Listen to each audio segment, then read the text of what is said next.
A top WWE superstar has been suspended from the company. We're going to talk about that. Plus, Karrion Kross, we all heard his promo on the WrestleMania recap, Raw recap podcast. You know, the thing that they're doing with Sam Roberts and Megan Morant. And in this podcast, he really went off.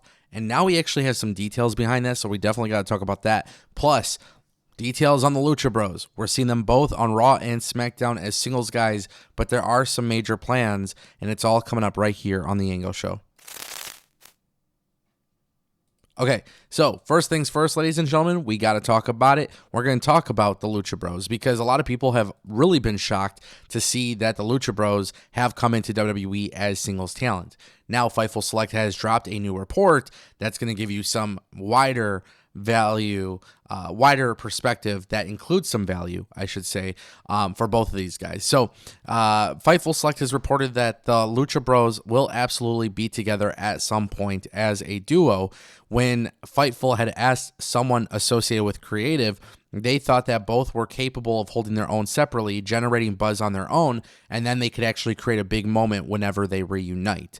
Now, this is like the perfect scenario for Penta and Phoenix because of the fact that they have been able to go into the WWE, showcase that they are going to be stars, right? They're able to show that they are talented on their own, but then the moment when they do reunite will not only create a massive moment, but it could potentially change the landscape of the tag team wrestling division. Now, I kind of wanted to point this out because I feel like tag team wrestling on Raw is a lot less exciting compared to what we see on SmackDown. It is very clear if you watch SmackDown with MCMG, DIY, Street Profits, and now you even got Fraxium on SmackDown.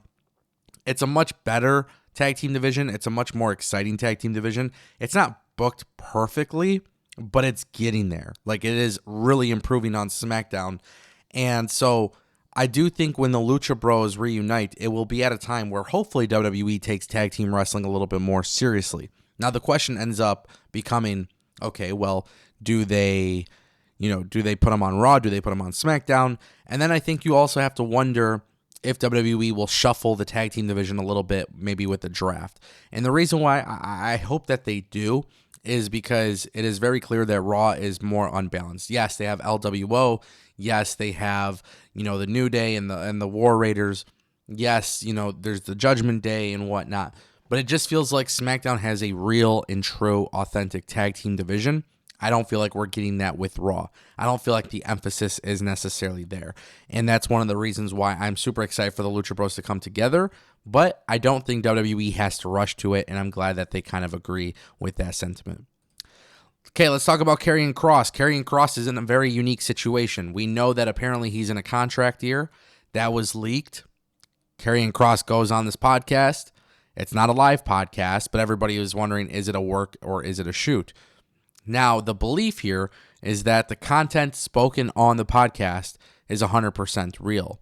However, it was approved by WWE after the fact. Because it wasn't live, WWE had to go and do this.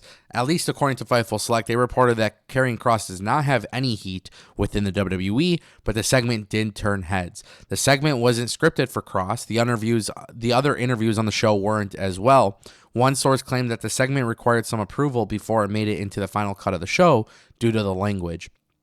Now, what's actually really cool about this story is regarding the backstage reaction, several wrestlers stated that they reached out to Kross to check on him and thank him for the promo while doing it in a way that could work in his character and outside of wrestling, which that goes to show you how professional Karrion Kross is. To be honest with you guys, that is one of the best parts about this promo.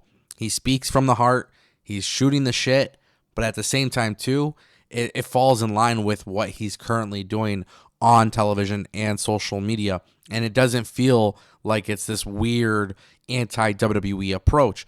It feels so real and organic, and it actually sparked so many big waves through social media that I do believe this is going to end up with Karrion Kross getting a major push. I think WWE has already kind of been alluding to it for a long time that they're going to push this guy. I think they were waiting for some openings creatively to make that happen. Plus, we see how active he is on social media. Then the news comes out that his contract's being leaked, he's in his contract year, and that's obviously been leaked. This is great news, in my opinion, for Karrion Kross. 100%. I feel like if Karrion Kross wasn't going to re-sign with WWE, if for some reason WWE wasn't going to be, re-signing him, I think this kind of shifted things. Now his merchandise is selling very, very well. And in addition to that, people are cheering for him more often. It just seems like finally something is clicking for everybody. For me, it's been clicking. For me, I'm patient. I see what he's been doing on social media. I see how he's lurking around in those backstage segments. So for me, I feel like the Karrion Kross experiment has worked. But now I feel like it's starting to resonate with a lot more people since that promo. And what I kind of like about this too, this version of Karrion Kross, it kind of steers away from like the spookiness, but into a more authentic and organic character. I think people like that. I think people will like that even more and more as we see him. So whatever is transpiring, between him and AJ, it should be really good. And that brings us to our final topic, ladies and gentlemen. Gunther has been suspended by the WWE indefinitely after his attack on WWE Raw. Adam Pearce has come out in a social media post on a video, and he says that Gunther has been fined an undisclosed amount of money and suspended indefinitely. Now, of course, this is in storyline, but there is a reason why this has happened. Gunther has reportedly asked for time off from the WWE, and I actually love what WWE has done here because, one, it makes sense. Gunther just lost to Jey Uso. There's no reason why we should rush into a program immediately for Gunther at all. It just doesn't simply make sense. There's no reason why we should be rushing into that, right? He just lost. He just had a great championship reign. Going after a commentator like Pat McAfee, going after Michael Cole, it makes sense. He's outraged. He's mad. So now he gets suspended. He's requesting time off. WWE says this is the perfect time to do it. They allow him to do it. By allowing him to take time off, this is not a situation where he's pulled off of TV. This is not start and stop booking. This is WWE saying, hey, we're going to create an angle to get this really hot. And it obviously got over the whole segment when, is being posted everywhere.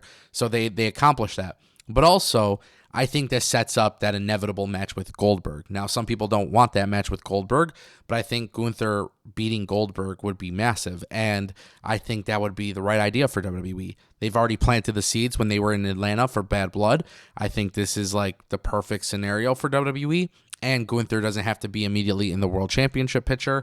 But then eventually, whether he gets moved to SmackDown or stays on Raw, whatever it may be, then you can kind of figure that out. But I think this is great news. He got suspended in storyline, and it ends up being a really good way of writing him off television. And when somebody is written off television, this allows other people an opportunity to try to get over, which we'll see who steps up on the Raw roster. Ladies and gentlemen, that is the Ango Show.